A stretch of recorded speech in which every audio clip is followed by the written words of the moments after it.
कर रहे हैं वेक्टर एडिशन के बारे में।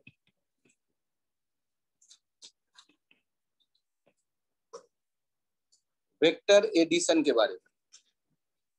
तो वेक्टर एडिशन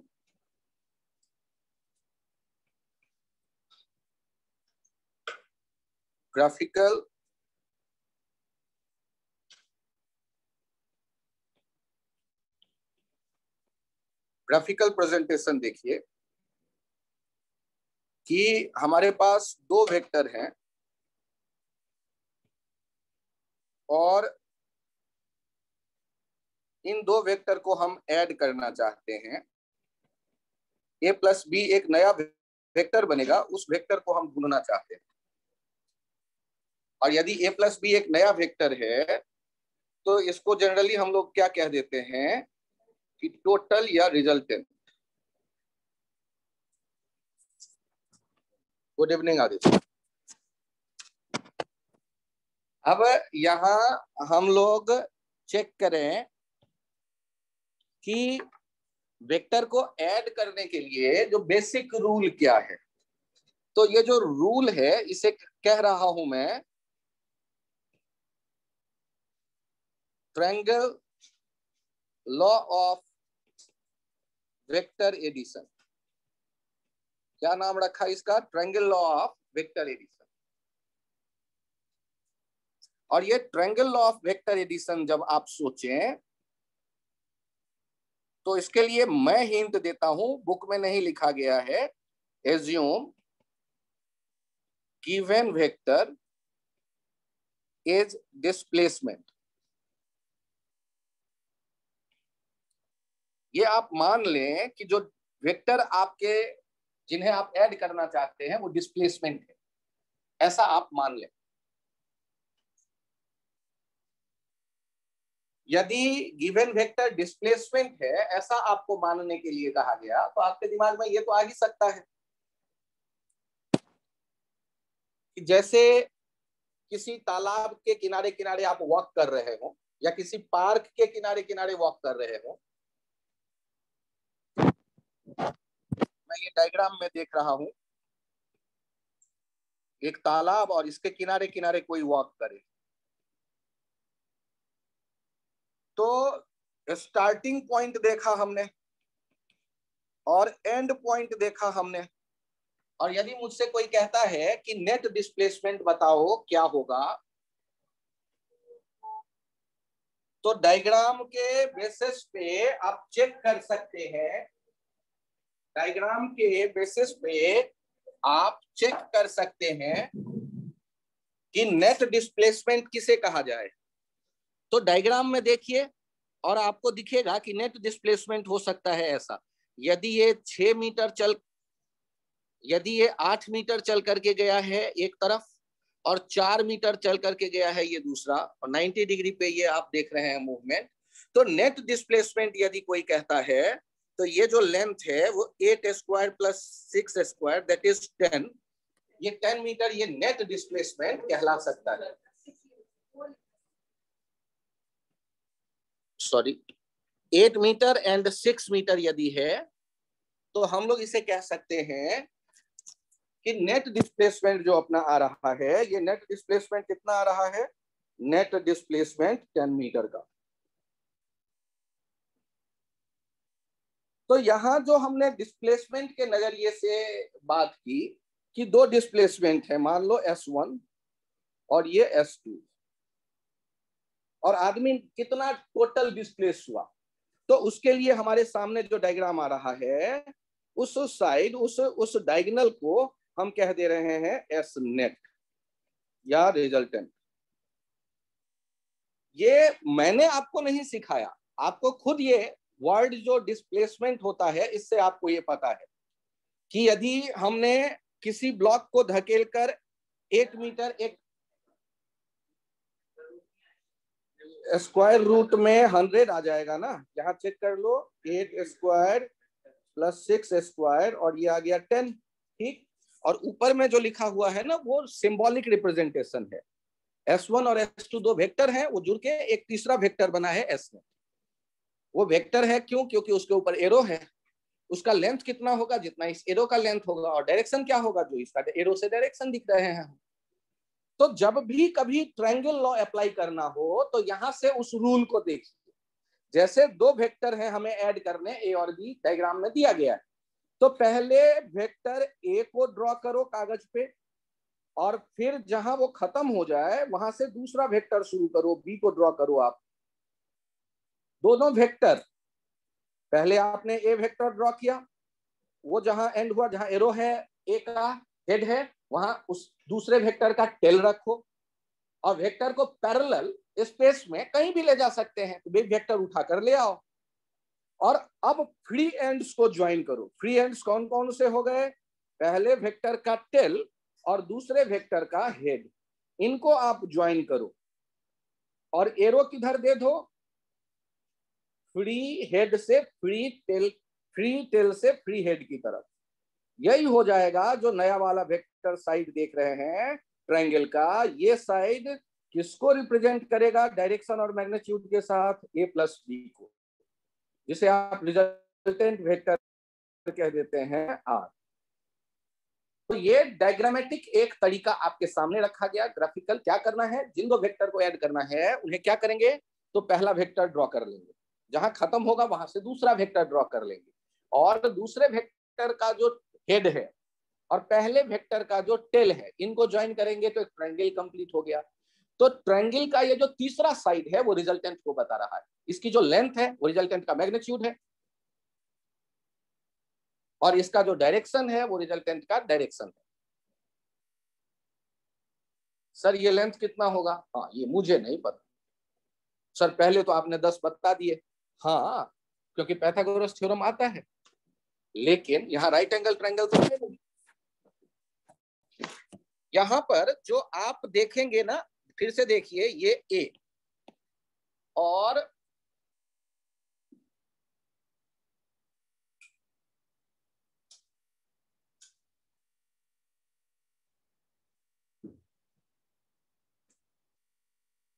वेक्टर बी, आपने ए और बी देखे, जब इनको ऐड किया तो इनका जो तीसरा साइड होगा ट्रायंगल का, उसमें एरो कहां से कहां देंगे, तो फ्री टेल से फ्री हेड की तरफ, और ये आएगा वेक्टर ए प्लस बी। ध्यान दीजिएगा, इसकी जो लेंथ आएगी, जो भी लेंथ आएगी, इसका जो लेंथ आएगा वो ऐसे रिप्रेजेंट करेंगे, ए प्लस बी का दो लाइन खींचेंगे, ये क्या बताएगा, उस नए वाले वेक्टर का लेंथ, मैग्नीट्यूड। और इतना बड़ा लिखने में यदि आलस आए तो जो आर था ना, उसके ऊपर आप ऐसे उस अगल बगल लाइन खींच दो, और ये भी लिखने में आलस आए तो सिर्फ आर लिख दो, एरो हटा लो उसके ऊपर से, तो मैग्नीट्यूड को रिप्रेजेंट करेगा। तो जब हम आर लिख रहे हैं बिना एरो के, इसका मतलब वो रिजल्टेंट का लेंथ बता रहा है। और यदि रिजल्टेंट का आपको डायरेक्शन बोलना है तो आपको किसी तरह से ये एंगल बतानी पड़ेगी अल्फा, तभी तो डायरेक्शन बन पाएगा। ए से अल्फा एंगल पे रिजल्टेंट आ रहा है। ध्यान से देखिए, ए और बी के बीच का क्या एंगल आपको दिख रहा है, यहाँ थीटा। ए को एक्सटेंड करो, ए और बी के टेल एक जगह जब होंगे तब जो उनके बीच में छोटा एंगल बनता है, that is angle between vectors. और आप ट्रिग्नोमेट्री भी जानते हो, उम्मीद मैं करता हूं। आपको पता है कि यदि बी के ऊपर से एरो मैं हटा लूं तो ये क्या हो जाएगा, बी वाले वेक्टर का लेंथ। यदि ए के ऊपर से मैं एरो हटा लूं तो वो क्या हो जाएगा, ए वाले वेक्टर का लेंथ। अब यदि मैं एक परपेंडिकुलर ड्रॉ करता हूं, ध्यान देना, यहां एक मैं परपेंडिकुलर ड्रॉ कर रहा हूं, तो परपेंडिकुलर ड्रॉ करने पर हमें पता चल गया कि ये साइड होगा बी साइन थीटा और ये साइड होगा A sine theta, B cos theta. Sir ऐसा आपको क्यों लग रहा है कि ऐसा होने वाला है? एक काम करो ना, आप ऐसा करते हैं तो y कह देते हैं, इसको x कह देते हैं। देखिए तो cos थीटा क्या लिखने वाले थे राइट एंगल ट्रायंगल में, बेस x बटे हाइपोटेनस, तो x इक्वल्स टू हो गया b cos थीटा। आप sin थीटा कैसे लिख देते, sin थीटा लिख देते राइट एंगल ट्रायंगल जो राइट साइड में दिख रहा है उसके लिए perpendicular y by hypotenuse b, तो y इक्वल्स टू क्या हो गया, b sin थीटा। क्या x और y वाला लेंथ दिख गया, b sin theta b cos theta, x आ गया b cos थीटा और y आ गया b sin थीटा। इसमें कोई कंफ्यूजन है तो बताएं। अब मुझे बताइए कि यहाँ क्या कोई पाइथागोरस थ्योरम अप्लाई करने का गुंजाइश है जिससे आर निकल के चला आए? yes, कैसे? तो आर बराबर क्या लिख देंगे आप? आर बराबर आप डायरेक्ट लिखना चाहें तो लिख देंगे, पाइथागोरस थ्योरम में मैं जा रहा हूं, ध्यान से देखिएगा, बेस कितना है? ए प्लस एक्स का होल स्क्वायर और perpendicular Y square under root A plus B cos theta इसका whole square plus B sine theta का होल स्क्वायर। यहां चेक करिए, ए प्लस बी का होल स्क्वायर का आप फॉर्मूला जानते हैं। ए प्लस बी का होल स्क्वायर कैसे लिखा जाता है? A square plus 2ab cos theta plus B square cos square theta plus B square sine square theta अलग से है। चेक करिए तो क्या बी स्क्वायर कॉमन ले लेंगे तो sine square theta plus cos square theta आ जाएगा एक साथ। A square plus B square plus 2, और यहाँ चेक कर लीजिए फिर से, A square plus 2ab cos theta plus B square और कॉमन आ गया cos square theta plus sine square theta. बताइए कितना होता है cos square theta plus sine square theta? 1। तो आर का वैल्यू आपको दिखने लगा under root A square plus 2ab cos theta plus B square, और इसको ऐसे भी लिख सकते हैं under root A square plus B square plus 2ab cos theta. अब देखिए कॉस थीटा का मैक्सिमम वैल्यू 1 हो सकता है, तो आर का जो मैक्सिमम वैल्यू हो सकता है वो हो जाएगा ए प्लस बी। क्यों? क्योंकि A square plus B square plus 2ab cos theta, cos theta के बदले 1 हो गया, A square plus B square plus 2ab into 1, square root में ये हो जाएगा ए प्लस बी का होल स्क्वायर, स्क्वायर रूट में ये आ गया ए प्लस बी। और यदि कोई कहता है आर का मिनिमम वैल्यू बताओ तो वो कैसे मिलेगा? ध्यान से देखिए, A square plus B square minus 2ab, ये हो जाएगा ए माइनस बी का होल स्क्वायर और ये हो गया ए माइनस बी। तो जब हम रिजल्टेंट देख रहे हैं तो ये थीटा बदलता जाएगा, रिजल्टेंट बदलता जाएगा। मैक्सिमम कब होगा? जब थीटा 0 डिग्री हो, मतलब ए और बी एक ही डायरेक्शन में हो। आप 6 मीटर चल के गए और 8 मीटर भी उसी डायरेक्शन में चला तो 8 और 6 14 हो जाएगा, 90 डिग्री पे 10 हो जाएगा रिजल्टेंट। यदि अपोजिट आ गए तो 2 हो जाएगा रिजल्टेंट का लेंथ। तो ये हमारे पास जो फॉर्मूला आ रहा है आर, ये हमें याद रखना है, रिजल्टेंट का वैल्यू ये याद रखना है। क्या याद रखना है? अंडर रूट, ध्यान दीजिएगा, A square plus B square plus 2ab cos theta. उसमें थीटा कौन सा लेंगे वो ध्यान दीजिएगा, जो ए और बी के बीच का स्मॉलर एंगल होगा तब जब उनके हेड एक जगह रखे गए। एंगल बिटवीन वेक्टर्स, थीटा क्या होगा? Angle between vectors. ए और बी क्या है? वेक्टर ए के लेंथ और वेक्टर बी के लेंथ। तो सर उनको मॉड लेके लिखो। अरे यार क्यों कॉम्प्लिकेटेड कर रहे हो यार, सिंपल रहने दो थोड़ा सा। ए और बी लेंथ है, याद रखना। सर क्या बी कभी निगेटिव होगा? भाई जब लेंथ है तो निगेटिव कहां से आएगा? तो निगेटिव पॉजिटिव वेक्टर में केवल डायरेक्शन के बताने के लिए होता है, और by definition magnitude must be A positive value.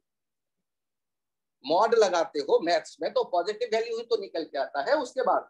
तो यहाँ मॉड का जो मीनिंग है वो, जो ए और बी आपने एरो हटा लिए तो वो लेंथ है, लेंथ हमेशा पॉजिटिव होगा। तो कभी भी आप उसके में माइनस डाल के मत सोचिएगा। Under root A square plus B square plus 2ab cos theta, वहां कॉस थीटा प्लस माइनस कुछ भी हो सकता है। कॉस थीटा यदि 0 से 90 डिग्री के बीच है तो पॉजिटिव, 90 से 180 डिग्री के बीच है तो निगेटिव। कॉस थीटा का यदि वैल्यू है उस तरफ का। अब यहाँ ये हम डायरेक्शन बोलना चाहते हैं। बताइए क्या अल्फा देख रहा है? क्या टेन अल्फा लिखने का कोई रास्ता है आपके पास? बताइए तो, टेन अल्फा लिखने का कोई रास्ता है? ए प्लस, हाँ, परपेंडिकुलर बाय बेस। परपेंडिकुलर देखिए y अपॉन ए प्लस एक्स, ये हो जाएगा y के लिए b साइन थीटा अपॉन ए प्लस बी कॉस थीटा। जो आप रिजल्टेंट देखेंगे वो रिजल्टेंट यदि हम कहते हैं अल्फा एंगल पर है ए से, रिजल्टेंट और ए के बीच का वही है स्मॉलर एंगल, दोनों के टेल एक जगह है ए और आर का, तो उनके बीच का जो एंगल है, angle between A and R, that is alpha, where tan alpha equals to b sin theta upon a plus b cos theta, where tan alpha equals to क्या? b sin theta upon a plus b cos theta. Addition आपके लिए जो vector में सबसे जो कहते हैं tough part वो ये था कि आपने वेक्टर ऐड किया, उसका एक मैथमेटिकल रूल देखा, triangle law of vector addition, और ट्रायंगल के अप्लाई करते वक्त उसका रूल याद करते वक्त रिकॉल करना डिस्प्लेसमेंट को कैसे देखते हैं। आप चल करके गए S1, फिर चल करके गए S2, नेट डिस्प्लेसमेंट कैसे होगा, जहां से शुरू किया जहां तक पहुंचे उनको मिला देते थे, that will gives you resultant. तो आप डिस्प्लेसमेंट मान लो, चाहे वेक्टर वो वेलोसिटी हो, चाहे वेक्टर वो फोर्स हो, चाहे वेक्टर वो इलेक्ट्रिक फील्ड हो, चाहे वेक्टर वो मैग्नेटिक फील्ड हो, आपको ऐड करना है दो वेक्टर, तो 1 मिनट के लिए मान लो वो डिस्प्लेसमेंट है, 5 metre displacement, 3 metre displacement, diagram बना लो, पहले चल करके गया S1, फिर चल करके गया S2, नेट क्या होगा। तो तरीका जब ये आप अप्लाई कर रहे हैं ट्रायंगल लॉ, तो वेक्टर को किस नजरिए से देखने पर ये लॉ आपको आसान लगेगा, आपको जस्टिफिएबल लगेगा, तो डिस्प्लेसमेंट के नजरिए से देखने पर। यदि मैं बात करता हूं कि फोर्स 10 न्यूटन और फिर 5 न्यूटन, तो ये फिर 5 न्यूटन उसको एक्सप्लेन करना थोड़ा ऑड है, लेकिन डिस्प्लेसमेंट को ये बताना बड़ा आसान है। मैं पहले चल करके गया 10 मीटर ईस्ट की तरफ, फिर मैं चल करके गया 5 मीटर नॉर्थ की तरफ, तो ये बोलना आसान है। डेट डिस्प्लेसमेंट सर क्या होगा, जहां से शुरू किया जहां पहुंचे उनके बीच का शॉर्टेज डिस्टेंस, तो ये बोलना आसान है। तो आप डिस्प्लेसमेंट के नजरिए से देखिए, जब भी कोई वेक्टर, चाहे वो फोर्स हो, चाहे वो वेलोसिटी हो, चाहे वो एक्सप्रेशन हो, चाहे वो इलेक्ट्रिक फील्ड हो, आपको यदि ऐड करना है तो यही करेंगे, डिस्प्लेसमेंट के नजरिए से देखेंगे। एक बार मैं फिर से बताऊं आपको फॉर्मूला लिख के कि एक वेक्टर है ए और दूसरा वेक्टर है बी, इनके बीच का एंगल थीटा यहां देखेंगे, ए को एक्सटेंड करके देखने पर मिलेगा आपको, और रिजल्टेंट यहां आता है ए के टेल से बी के हेड तक, ये रिजल्टेंट, रिजल्टेंट मींस ए प्लस बी, ये रिजल्टेंट। यदि इनके लेंथ की मैं बात करता हूं, तो लेंथ की बात करता हूं तो उसके लिए हमारे पास रिजल्ट आ गया है A square plus B square plus twice A B cos theta. यदि हम देखना चाहते हैं कि ये कितने एंगल पर है, तो tan अल्फा लिखने का एक फॉर्मूला अपने पास आ गया है, b sin theta upon a plus b cos theta. ये डायरेक्शन बताएगा और ये रिजल्ट है। इसमें कुछ स्पेशल केस के बारे में हम चर्चा करने वाले हैं, जो बार बार हमारे सामने आएगा। स्पेशल केस, स्पेशल केस पहला देखते हैं। पहला स्पेशल केस देख रहे हैं थीटा 0 डिग्री। थीटा 0 डिग्री का मतलब समझिए, पहले ये ए और फिर ये बी, एक ही डायरेक्शन में होगा ना, तो जो रिजल्टेंट हो गया होगा वो आर क्या हो जाएगा, वो हो जाएगा ए प्लस बी। ये वेक्टर वाला नहीं है ए प्लस बी, ये वेक्टर से आया हुआ रिजल्ट जो है उसका भी वैल्यू यही होगा, ए और बी का लेंथ ऐड कर दो डायरेक्ट। आप यदि कहते सर ये कहां से आया, तो इसको भी यदि प्रूफ करने का मन करे तो देख लो, under root A square plus B square plus twice A B into 1। क्यों? क्योंकि कॉस थीटा कॉस 0 ये हो गया 1, ये हो जाता है under root A square plus B square plus 2ab, ये हो जाता है under root A plus B का होल स्क्वायर, और ये हो गया ए प्लस बी। या तो आप पूरा मेहनत करिए, पूरा फॉर्मूला लगाइए, तब जाके यहाँ तक आएगा, या सीधे आप देख लें कि एक ही लाइन में चल करके गए, पहले 6 मीटर फिर 8 मीटर, तो ऐड कर दिया नेट डिस्प्लेसमेंट के लिए। केस 1 थीटा 0 मतलब पैरेलल हो तो एक डिस्प्लेसमेंट, फिर दूसरा डायरेक्ट ऐड कर लोगे, डायरेक्ट लेंथ आएगा। अच्छा यहां पर देखिए, यदि ये केस 1 आपको लगे कि ठीक है, तो आपको tan अल्फा लिखने का मन करेगा, आपको रिजल्टेंट का कितना एंगल बनता दिख रहा है ए के साथ, तो रिजल्टेंट ए के पैरेलल ही तो है, ए के पैरेलल ही तो है, तो अल्फा 0। तो हम फॉर्मूला से यदि जाना चाहे, वो तो आंखों से ही दिख गया, फिर भी हम मैथमेटिशियन हैं, हम फॉर्मूला ही लगाएंगे। यदि लगाएंगे तो देखो बी साइन थीटा के लिए 0 अपॉन ए प्लस बी कॉस 0, कॉस 0 तो 1 हो गया, 0 अपॉन ए प्लस बी, और ये क्या हो गया 0, तो यहां से निकल के आएगा अल्फा 0। तो इतना मैथमेटिक्स लगाने का कोई काम नहीं है, स्पेशल केस है। यदि 0 डिग्री है, एक ही डायरेक्शन में दो वेक्टर है, तो रिजल्टेंट भी उसी डायरेक्शन में होगा, बिना अकल लगाए, बिना मैथमेटिक्स में घुसे।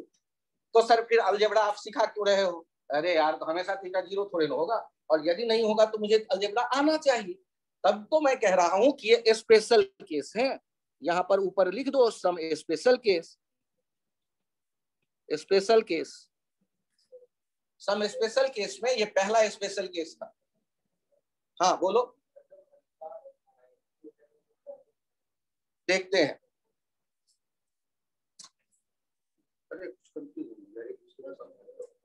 हाँ कंफर्टेबल, कंफर्टेबल। आगे देखिए स्पेशल केस, केस 2। ये केस 2 में आप देख रहे हैं थीटा 90 डिग्री, थीटा 90 डिग्री देखिए, ये ए और ये बी। अच्छा नोट करना है, बहुत बढ़िया। चलिए देखिए जल्दी नोट कर लीजिए इसे। Special case, some special case में पहला लिया है थीटा 0 डिग्री। हाँ परफेक्ट परफेक्ट।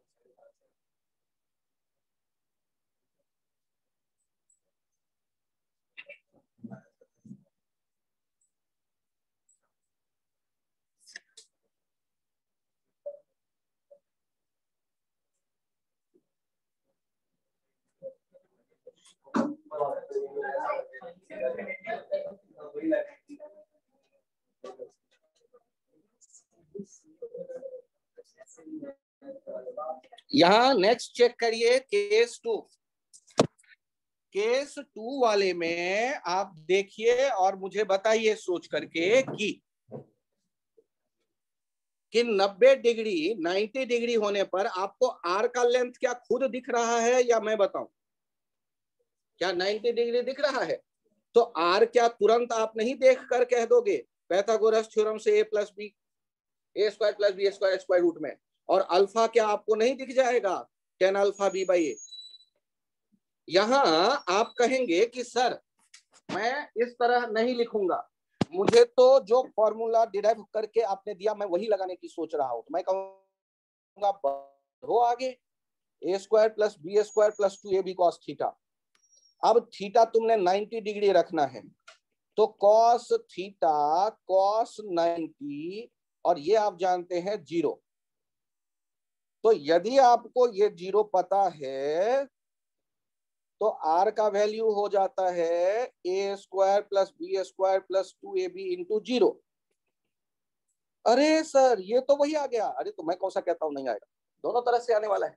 चाहे तो आपको डायरेक्ट दिख गया पाइथागोरस थ्योरम, नहीं तो आपके फॉर्मूले ने वहां पहुंचा दिया आपको। तो 90 डिग्री पे फॉर्मूले के चक्कर में मत पहुंचो, पहला वो पाइथागोरस थ्योरम सोच लो। तो सर आपने कहा 0 डिग्री पे भी मत पहुंचो। हाँ तब भी फॉर्मूला क्यों लगा रहे हो, एक ही डायरेक्शन में जा रहे हैं तो जुड़ जाएगा, डायरेक्शन रिजल्टेंट का वही होगा। सर डायरेक्शन यहां भी डिराइव करो। चलो 10 अल्फा क्या लिखते थे, बी साइन 90 अपॉन ए प्लस बी कॉस 90। चेक करो बी इंटू 1 अपॉन ए प्लस बी इंटू 0। ये कितना हो गया 10 अल्फा, 10 अल्फा हो गया बी बाई ए, 10 अल्फा हो गया बी बाई ए। कोई कंफ्यूजन है तो बताओ, यहां तक कंफर्टेबल? अब मुझे बताइए यदि ये स्पेशल केस है तो आपको क्या तुरंत नहीं दिख जा रहा है रिजल्टेंट? ध्यान से देखिए तो यहां पर है एक 5 और यहां पर है 5√3, दो वेक्टर के लेंथ दे दिए आपको 5√3। तो यहाँ जो रिजल्टेंट आएगा इसका लेंथ बताओ कितना होगा और इसका डायरेक्शन भी बताओ कितना होगा। ये दो वेक्टर हैं ए और ये बी दिया गया, और हमें ये ए प्लस बी दिख रहा है, ये अल्फा भी चाहिए मुझे। तो सॉल्व करते वक्त हम आर कैसे निकालेंगे, √5 स्क्वायर प्लस 5√3 का स्क्वायर, ये हो जाएगा √25 प्लस 75 100 दैट इज 10। ठीक है, चेक कर लेना एक बार। और 10 अल्फा कितना हो जाएगा 5/5√3, 1/√3। तो यहां से अल्फा आ गया 30 डिग्री। तो रिजल्टेंट कितना एंगल बना रहा है, 30 डिग्री बना रहा है। किसके साथ, ए वाला पहला वाला वेक्टर के साथ। तो सर जब दो वेक्टर को ऐड करोगे तो क्या हमेशा ए और बी नाम रखोगे? अरे यार नाम तो कुछ भी रख लो तुम, ए बी नहीं अच्छा लगता तो सी डी रख लो, √c² plus d square plus 2 CD cos theta हो जाएगा। सर फिर cos थीटा ही क्यों बोल रहे हो, फाई बोल लो, लेकिन फाई एंगल होगा सी और डी के बीच का, जो बोलना चाहो बोलो। आप रिजल्टेंट जब कहेंगे तो वो ए प्लस बी का सेंस लेकर के आएगा, इसका ध्यान रखिएगा। अब जब केस 3 की मैं बात करता हूं, थीटा देखो 180 डिग्री, नोट कर लो, थीटा 180 डिग्री मतलब अपोजिट डायरेक्शन की बात कर रहा है, अपोजिट डायरेक्शन की बात कर रहा है। तो एक वेक्टर ये ए है और दूसरा वेक्टर है मान लो ये बी, ऐसे यदि कुछ हो तो रिजल्टेंट कितना होगा? तो डिस्प्लेसमेंट के नजरिए से देखिए, आप चल करके ऐसे गए और फिर ये मुड़ के वापस चले आए, तो नेट डिस्प्लेसमेंट आप क्या कहने वाले हो? नेट डिस्प्लेसमेंट आप तो यही कहते, ये कहते एस नेट, यही तो होता ए प्लस बी। सर आपने कैसे सोचा? इसकी लेंथ कितनी लिखते, इसका जो मैग्नीट्यूड लिखते, ये हो जाता ए माइनस बी। ए लंबाई चल करके गए, बी लंबाई वापस आए, ए माइनस बी इसका वैल्यू हो जाता। सर ये लफड़ा समझ में नहीं आया, आपने लिखा ए प्लस बी और 2 लाइन खींचने के बाद आगे लिखते हो ए माइनस बी, ये क्या चक्कर है?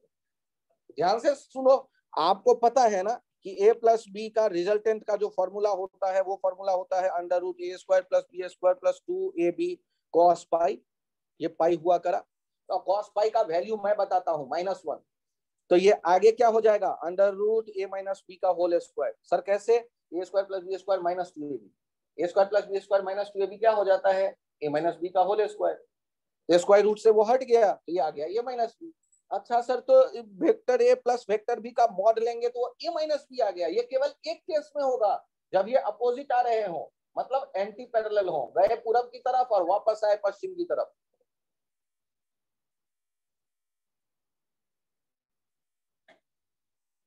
क्या ये पॉइंट क्लियर है?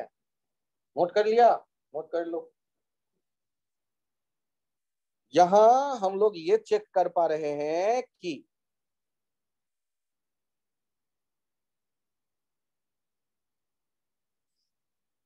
रिजल्टेंट वो जो सम कर रहे हैं, सम करने पर यदि मुझे लेंथ चाहिए तो ए माइनस बी लिखेंगे। सर आप ए माइनस बी लिख रहे हो, कहीं ये निगेटिव आ गया तो मॉड का मीनिंग आपको पता है, और बी माइनस ए, जो बड़ा होगा उसमें से छोटे को घटा लोगे। सर वो फॉर्मूले से तो ए माइनस बी आया है। अरे भाई, स्क्वायर रूट के भीतर में चाहे ए माइनस बी का होल स्क्वायर लिखो या बी माइनस ए का होल स्क्वायर लिखो, बात एक ही है। तो आप जो बाहर निकल के आता देख रहे हैं वो मैग्नीट्यूड है, तो वो पॉजिटिव वैल्यू चाहिए। पहली बात, बड़े लेंथ में से छोटे लेंथ को सब्सट्रैक्ट कर दो तो आपको वो नेट वैल्यू मिलेगा। तो सर इससे क्या मैं ये उम्मीद कर लूं कि यदि 2 वेक्टर हम ऐड कर रहे होंगे ए और बी को, तो उसका जो लेंथ होगा वो ए प्लस बी से छोटा या बराबर हो सकता है और ए माइनस बी से बड़ा या बराबर हो सकता है। सर ए माइनस बी या बी माइनस ए, ये डिपेंड करेगा बड़ा कौन। मतलब सर यहाँ मॉड डाल दूं तो बेहतर रहेगा? हाँ डाल दूं। सर मेरे समझ में नहीं आया। चलो, आर बराबर है ए प्लस बी, तो ए प्लस बी का जो लेंथ आएगा ये छोटा या होगा आर मैक्सिमम से और बड़ा होगा किससे, या बराबर होगा आर मिनिमम से। मैक्सिमम कब होता था? जब थीटा 0 डिग्री था। मिनिमम कब होता था? जब थीटा पाई था 180 डिग्री। और बाकी जो भी आएगा आर वो इन्हीं के बीच में होगा, आर का जो वैल्यू होगा वो इन्हीं के बीच में होगा।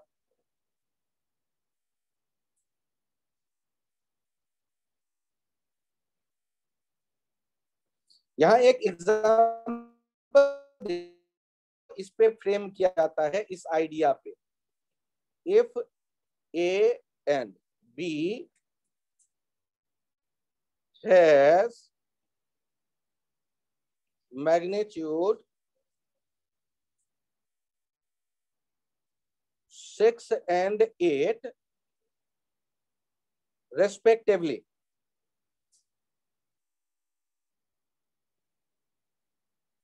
then choose possible magnitude of a plus b। इनमें से आपको पॉसिबल मैग्नीट्यूड बताना है।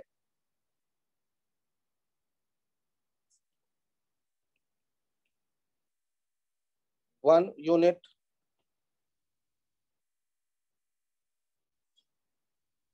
7 यूनिट,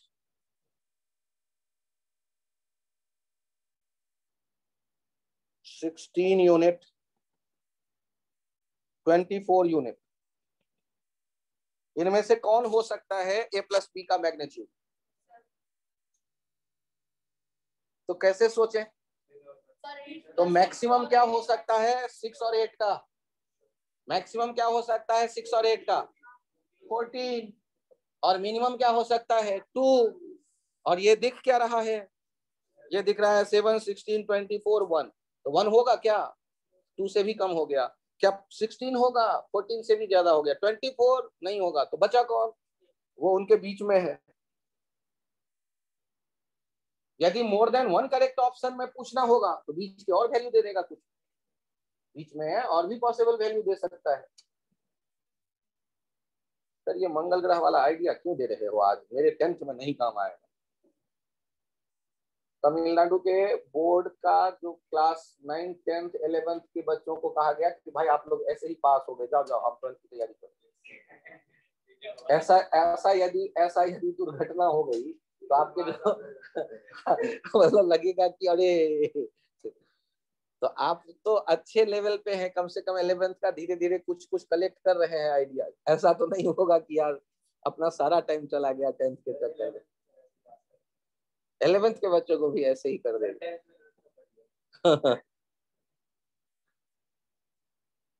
अभी यदि आपने इसे समझा हो तो एक सेट ऑफ क्वेश्चन और मोर देन 1 करेक्ट ऑप्शन में दिया गया है, ध्यान दीजिएगा। 1 यूनिट, दूसरा आ रहा है 24 यूनिट, तीसरा आ रहा है 10 यूनिट और चौथा आ रहा है 6 यूनिट। इनमें कौन कौन से हो सकते हैं सही, ये बताओ। 3, 4, परफेक्ट। 3 और 4 ये दोनों हो जाएंगे। फिर क्या ये आइडिया समझ में आ गया कि दो वेक्टर के यदि लेंथ पता हो आपको, इस तरह आप काम कर सकते हैं।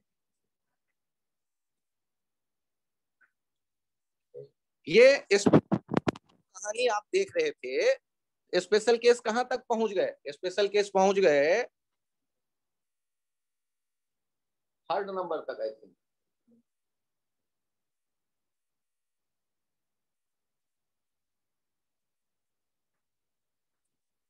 मैं पेज चेंज करूं?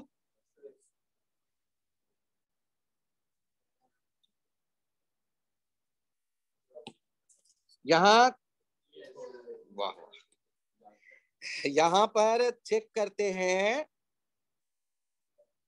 केस 4। ये जो है ध्यान दीजिएगा, थीटा है 120 डिग्री और उसके साथ एक और आया, ए का लेंथ और बी का लेंथ एक जैसा है। Theta angle between A and B है। तो आर जो होता है वो हो जाएगा ए के बराबर। If then R equals to A. Sir ऐसा मैं क्यों मान लूं आपकी बात? तो ध्यान से देखिए, आप इसे यदि प्रूफ करना चाहते हैं तो आर का फॉर्मूला लिख लीजिए, under root A square plus B square plus 2ab cos theta. ध्यान से देखिए, ए और बी बराबर हैं। क्वेश्चन में कहा गया A square plus twice A cos 120 degree. Cos 120 degree पर आप देखिए 2a square plus 2a square और -1/2। -1/2 होता है कॉस 120 डिग्री। आज से आगे के लिए याद रखिएगा, कॉस 120 डिग्री कितना होता है? कॉस 120 डिग्री हो जाता है -1/2। आगे के लिए ये याद कर लेते हैं। सर आगे के लिए ऐसे कितने याद करवाओगे? अरे ज्यादा नहीं। अब यहां चेक करिए ये कितना आ गया, under root 2a square minus A square. ये हो गया रूट ए स्क्वायर और ये हो गया ए। तो इतना मेहनत करके ये रिजल्ट तो आता है, लेकिन ये बार बार आपके सामने ऐसे कंडीशंस आएंगे। तो आप याद रखो ना, ये स्पेशल केस काफी यूज में आने वाला है। वो 90 डिग्री वाला भी खूब यूज आता है। ये 120 डिग्री में, ये 120 डिग्री में एक और आइडिया आ गया है कि यदि ए और बी बराबर हो, एक जैसे हो, ये गिवन है, and if theta 120 and length of A is same as length of, तब रिजल्टेंट लेंथ ऑफ ए कह लो या लेंथ ऑफ बी कह लो, के बराबर होगा। सर डायरेक्शन के बारे में आप कुछ नहीं बोल रहे, नहीं मन नहीं कर रहा, लेंथ को ज्यादा इंपॉर्टेंस यहां दिया गया है, ध्यान रखना, क्योंकि वो वही आ जाता है। आपसे कहे एक ब्लॉक पे 60 न्यूटन और दूसरा फोर्स भी 60 न्यूटन का है, 120 डिग्री पे है दोनों फोर्स, तो रिजल्टेंट कितना फोर्स आएगा? तो रिजल्टेंट 60 न्यूटन ही आएगा। सर फिर एक्सेलरेशन बताओ, तो रिजल्टेंट फोर्स आ गया, मास से डिवाइड कर। इनके ये जो स्पेशल केस है, ये ध्यान रखिए कि आपने जब, ध्यान दीजिएगा, आपने जब देखा ये एक वेक्टर और ये दूसरा वेक्टर और रिजल्टेंट आपके सामने आ गया है ऐसे, ध्यान दीजिए, ये एंगल आपको दिया गया था, ओहो यहां थोड़ा सा चेंज है, 120 लेना है आपको, 120 ये वाला एंगल चेक करिए, ये 120 लिया आपने, ये ए और ये बी, और आपने रिजल्टेंट देखा, आई कैप जे कैप अभी नहीं यूज कर रहे, बाद में सोचेंगे, आपने ये रिजल्टेंट देखा आर। अब बताइए ए और बी के लेंथ यदि एक जैसे हैं, बी यदि ए के बराबर है लेंथ के हिसाब से, लेंथ के हिसाब से, तो यदि दो साइड एक यहां पर 120 है, यहां 120 है, तो दूसरे तरफ कितना एंगल बना? 60, और ये दोनों एंगल एक जैसे होंगे या अलग अलग होंगे? एक जैसे, तो ये भी कितना कितना हो गया? 60। तो क्या यहाँ इक्विलेटरल ट्रायंगल नहीं बन गया? और इक्विलेटरल ट्रायंगल बन गया तो ये भी ए के बराबर होगा, उसका भी लेंथ ए के बराबर होगा, ए और बी एक जैसे लेंथ के हैं, रिजल्टेंट भी उतने के ही बराबर हो गया। ऐसा क्यों हुआ? क्योंकि ये इक्विलेटरल ट्रायंगल बन गए। यदि ए और बी के लेंथ एक जैसे नहीं होते तो ये इक्विलेटरल ट्रायंगल नहीं बनता, तब यहां फिर वो आर का वैल्यू ए के या बी के बराबर आप नहीं कहते।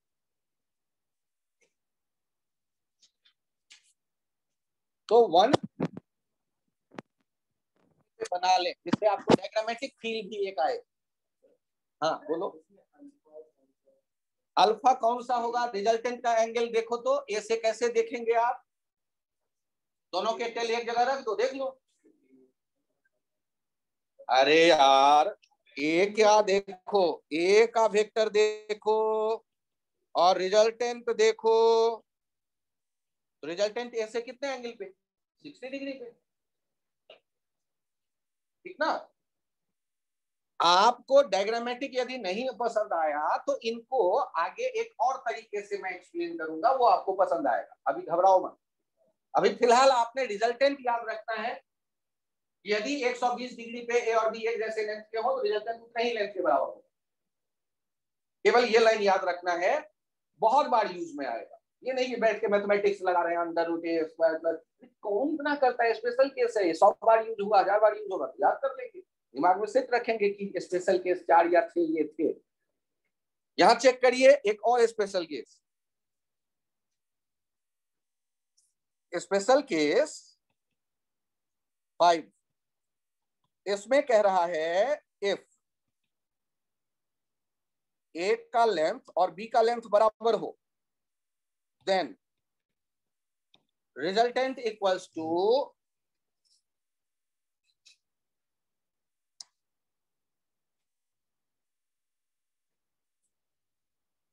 To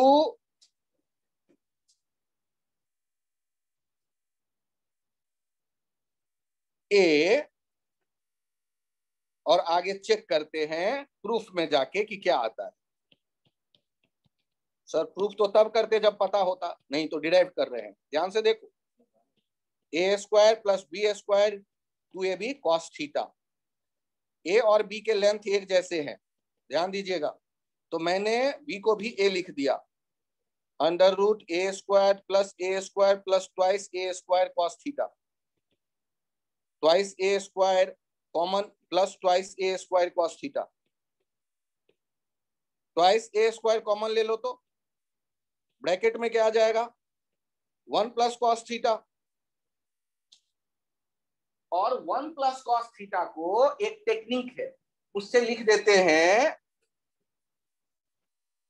2 cos square theta by 2। Sir मैं आपकी बात क्यों मान लूं?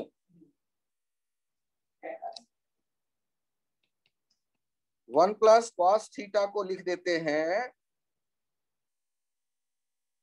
2 कॉस स्क्वायर थीटा बाई 2।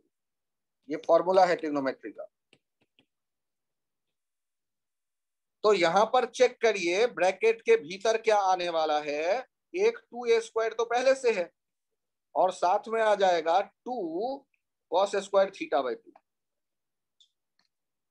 तो 2 दो बार हो गया, एक a स्क्वायर है, एक कॉस स्क्वायर थीटा बाई 2 है, कॉस का भी स्क्वायर है, हटेगा स्क्वायर रूट से। तो रिजल्ट जो आएगा वो कितना आ जाएगा देखिएगा, 2a cos theta by 2 are हो जाएगा 2a cos theta by 2। Theta by 2 cos के आर्ग्यूमेंट में है और स्क्वायर जो है वो कॉस के ऊपर में है।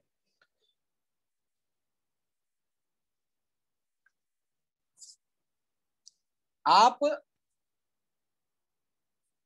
ये जो ट्रिग्नोमेट्रिक फॉर्मूला है ये डिटेल मैथ्स में पढ़ेंगे अगले साल, मीन्स 11th में आगे, जहां पर एंगल के कंपाउंड एंगल के बारे में आपसे बात की जाएगी। बस बहुत बढ़िया। उससे थोड़ी जानकारी मैं और यदि देना चाहूँ आपको तो यहाँ देखिए, आप बड़े अच्छे बच्चे हैं, आपने याद किया हुआ है cos square theta plus sin square theta equals to 1। Sir ये भी नहीं, अरे ये तो 8th 9th 10th में याद करते हैं बच्चे, सबको याद है। और यहाँ पर cos square theta minus sin square theta जो होता है, इसके लिए एक फॉर्मूला है cos 2 थीटा। या याद करो, यदि कंपाउंड एंगल आया होगा तो cos a प्लस बी आया होगा या cos c प्लस डी आया होगा, cos c cos d minus sin c sin d। c और d यदि बराबर हो जाएंगे तो क्या हो जाएगा, cos 2c बराबर cos square c minus sin square c। cos square theta minus sin square theta cos 2 theta हो जाता है। अब यहां देखिए, इसे लिख सकते हैं cos स्क्वायर थीटा, ये तो फॉर्मूला की तरह आप ध्यान रखते, ये फॉर्मूला की तरह पहले से आप जानते हैं। cos square theta sin square theta को लिख सकते हैं 1 माइनस cos स्क्वायर थीटा, ये भी बचपन से आप जानते हैं, या ऊपर वाले फॉर्मूले से लेकर चले आए।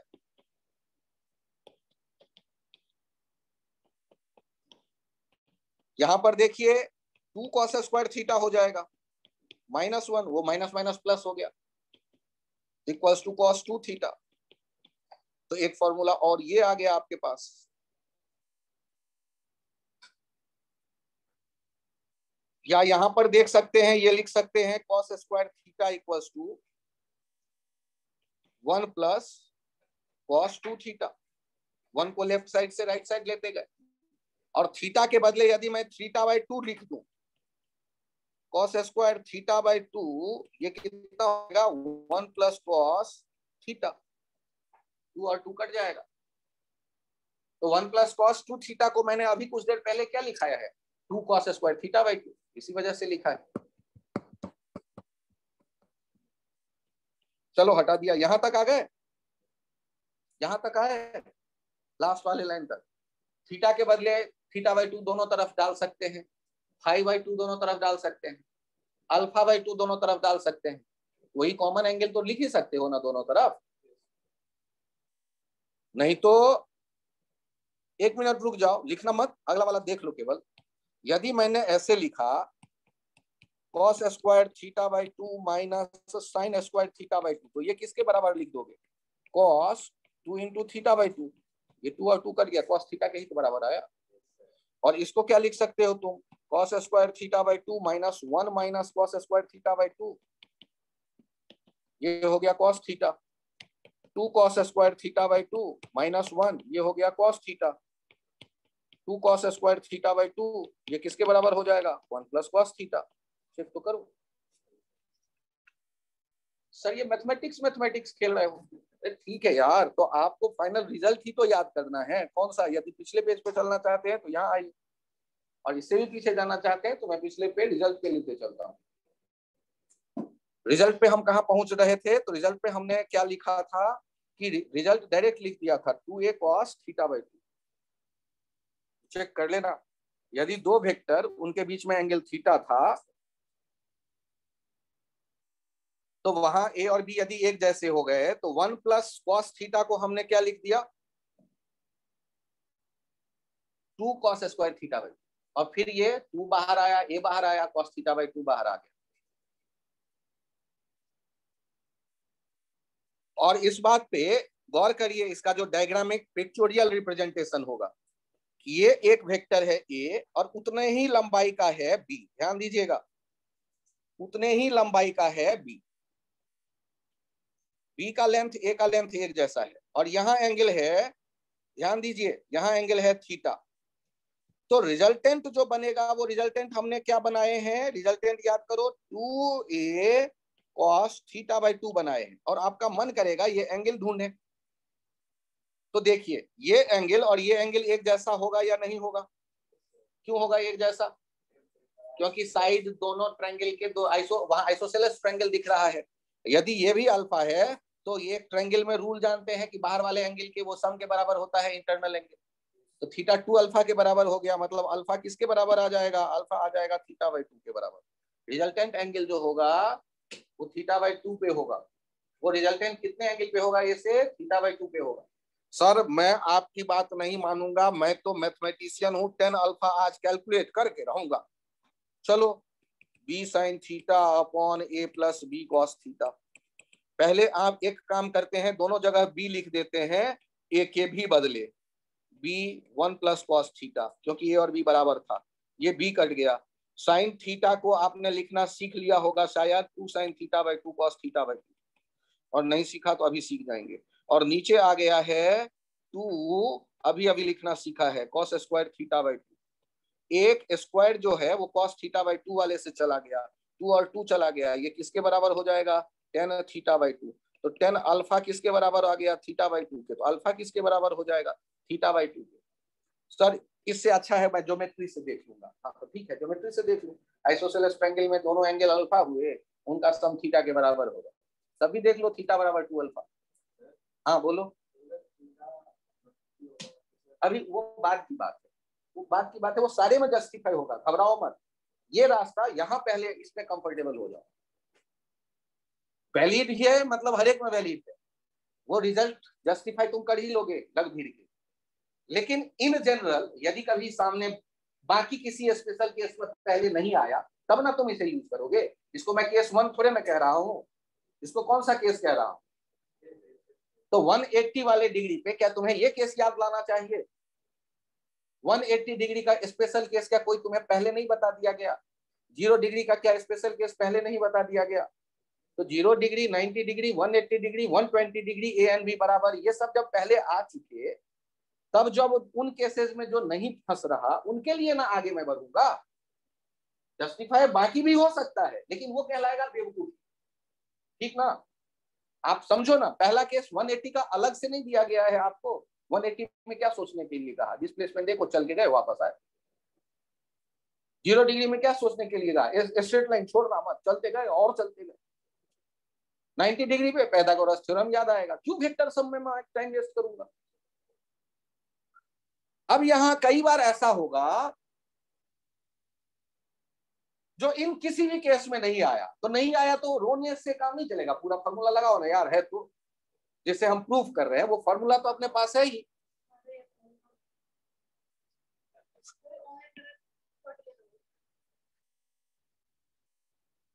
आप ट्रिग्नोमेट्री में मत उलझना, आपके पास जैसे मैंने एक फॉर्मूला अभी लिखवाया कुछ देर पहले, 1 प्लस कॉस थीटा को लिख रहे हैं 2 कॉस स्क्वायर थीटा बाई 2, और दूसरा फॉर्मूला इसी का एक भाई और आ रहा है, साइन थीटा को लिख रहे हैं 2 sine theta by 2 cos theta by 2। ये कुछ फॉर्मूले हैं जिनका मैनिपुलेशन अभी आप मैथमेटिक्स में सीखोगे धीरे धीरे।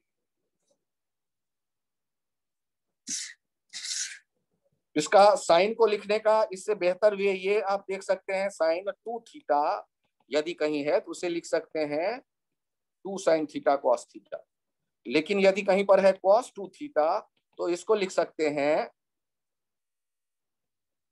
Cos square theta minus sign square theta, या 2 कॉस स्क्वायर थीटा माइनस 1, या 1 माइनस 2 साइन स्क्वायर थीटा। तो ये मैथमेटिक्स का खेल है जो आप खेलेंगे मैथ्स में। और उन सब का यहाँ यूज करने के लिए आप स्वतंत्र हैं। और कुछ नहीं तो डायरेक्ट आर का फॉर्मूला है, tan अल्फा का फॉर्मूला है, डाटा उठा के रख दो, जो रिजल्ट आएगा उसको इंटरप्रेट कर।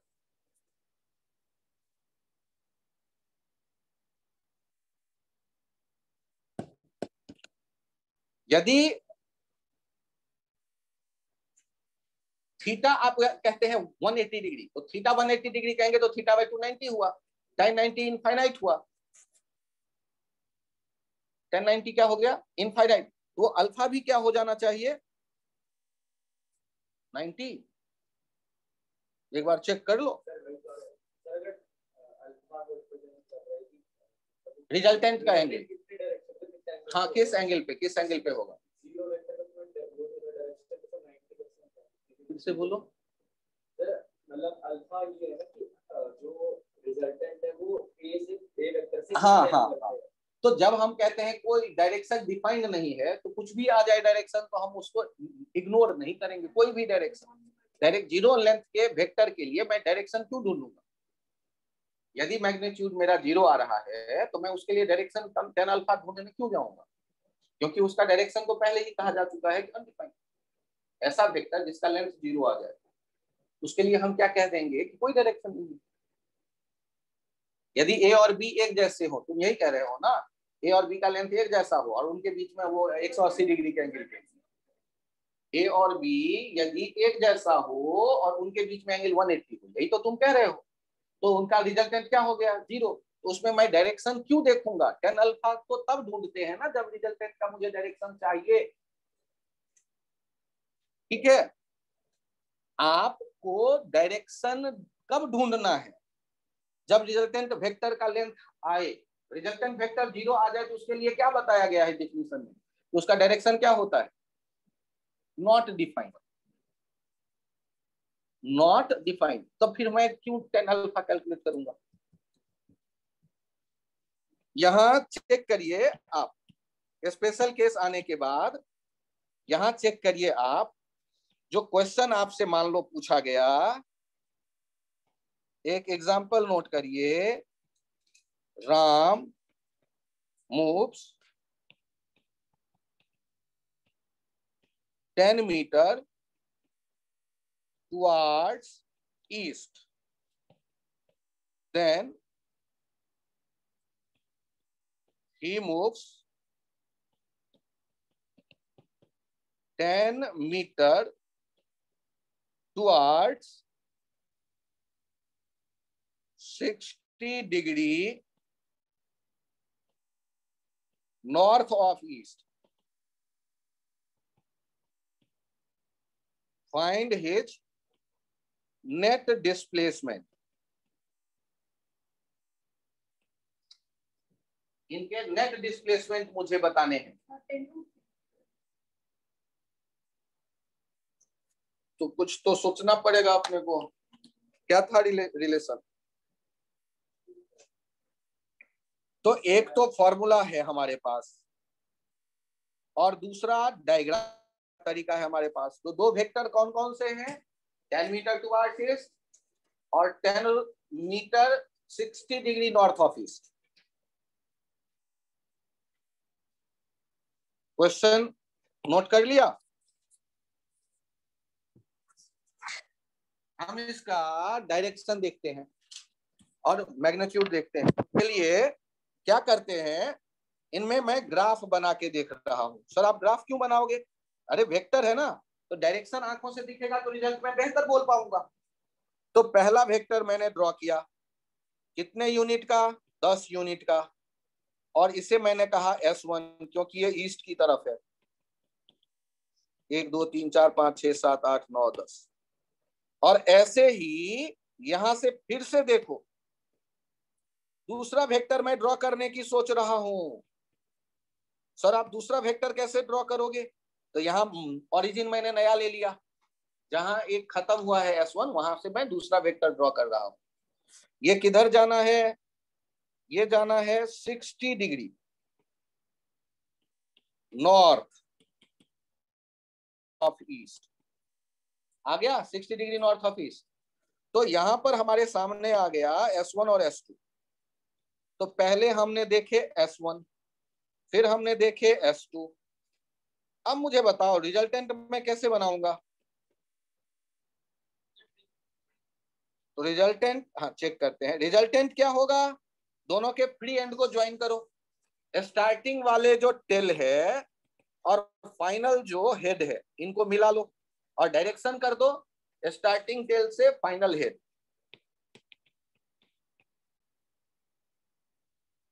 टेल से फाइनल हेड। और इसका हमें लेंथ चाहिए। सर लेंथ कैसे निकालोगे आप? अरे मुझे कहां पता है यार, ये थीटा होता था और आर का एक फॉर्मूला हमने पढ़ा हुआ था, √a² + b² + 2ab cos theta. तो क्या आ गया? √10² + 10² + 2 × 10 × cos 60 डिग्री। cos 60 कितना हो जाता है? 1/2। तो ये कितना हो गया? 10² + 10² + 2 × 10² × 1/2।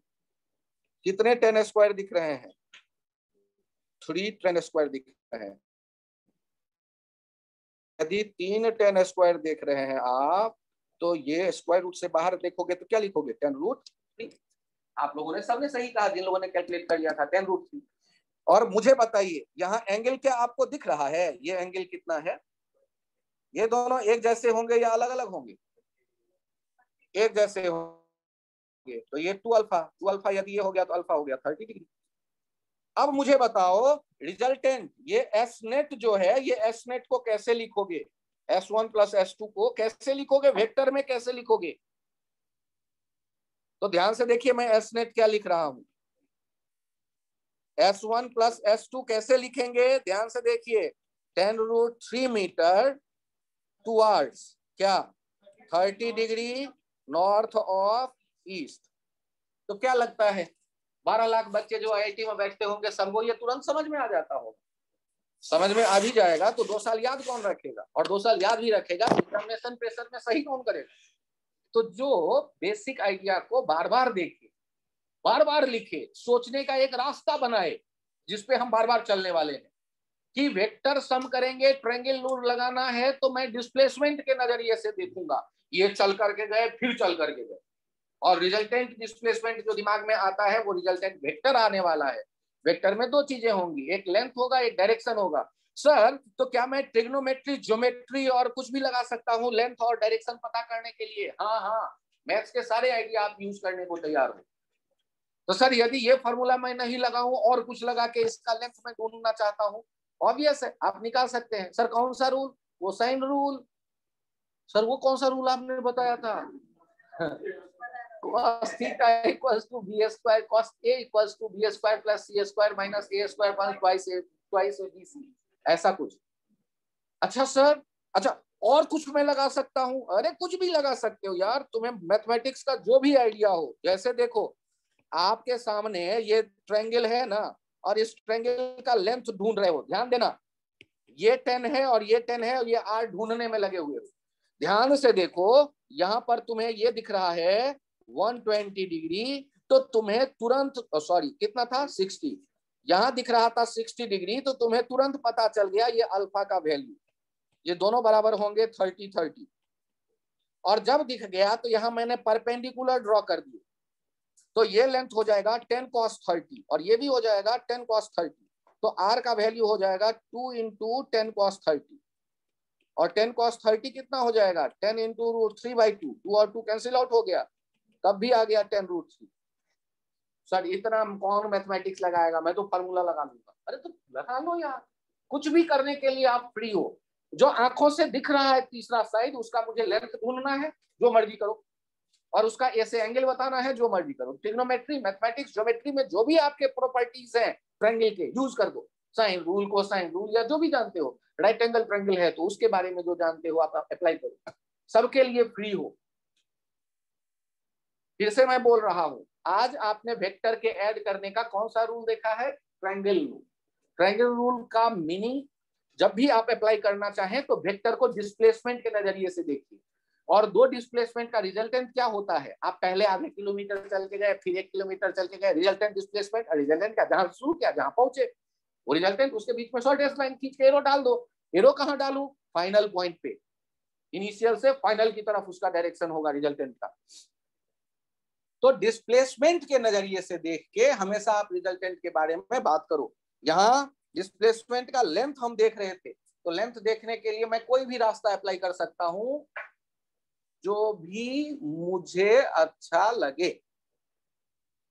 आपके मन में एक विचार आएगा कि सर मैं 2 ही बार चल के रुक जाऊं और रिजल्टेंट निकालूं, क्या मैं 2 के बदले 3 बार चल के एक ही साथ रिजल्टेंट देखूं? हो सकता है। मैं 4 बार चल के 4 अलग अलग डिस्प्लेसमेंट को एक साथ जोड़ के देखूं? हो सकता है। मैं कहूंगा हाँ सर वो बताओ। अरे यार पहले 2 तो समझ लो, फिर 4 की बात करेंगे, 6 की बात करेंगे। अभी पहले 2 वेक्टर को कैसे ऐड करेंगे ये मैंने बताया।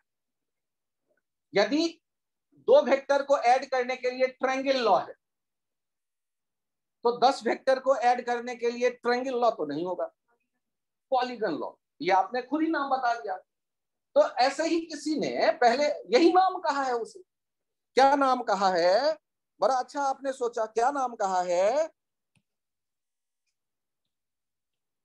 Polygon law of vector addition. अब यदि आपके सामने में कई वेक्टर हैं, ए बी सी डी, और इन सबको आप ऐड करने के विचार कर रहे हो, हमसे कहा आपने कि find A plus B plus C plus D. आप इतने पे क्यों रुक रहे हो? एक ई भी डाल ही देता हूं।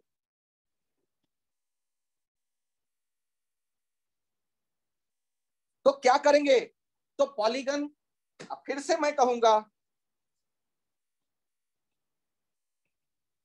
Think about displacement.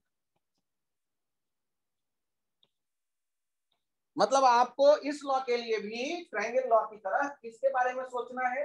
डिस्प्लेसमेंट के बारे में सोचना है। सर चाहे फोर्स होगा तब भी हाँ, चाहे इलेक्ट्रिक फील्ड होगा तब भी हाँ। आप मन ही मन वेक्टर को क्या मान लो कि जैसे डिस्प्लेसमेंट होता इतने सारे, तो नेट में कैसे बताता। चलो आज चलना शुरू करते हैं। यहां पहले ए पर चल करके आए, फिर बी पर चल करके गए, फिर सी पर चल के गए, फिर डी पे चल के गए, और फिर ई पे चल के गए। इनके नाम भी लिख देता हूं, A B C D E. अब बताओ तो क्या लगता है नेट डिस्प्लेसमेंट? आपका मन क्या कह रहा है, कौन सा होगा?